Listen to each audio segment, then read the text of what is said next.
Hi guys, today we'll talk about how can you enable backup iPhone iCloud on your iPhone. We'll go to figure out this solution or know how you can do that on your app.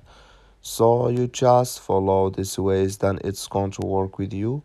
All you have to do inverse. So you just click on settings. So then it's going to take you to this list. It's going to show for you like this here.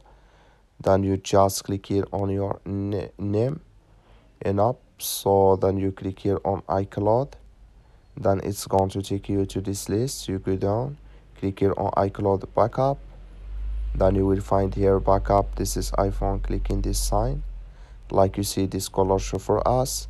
That's mean iCloud backup enabled with us now. And here and down here can you backup now in this when you click on it. That's all. Thank you for watching. Don't forget to support us by liking and subscribe.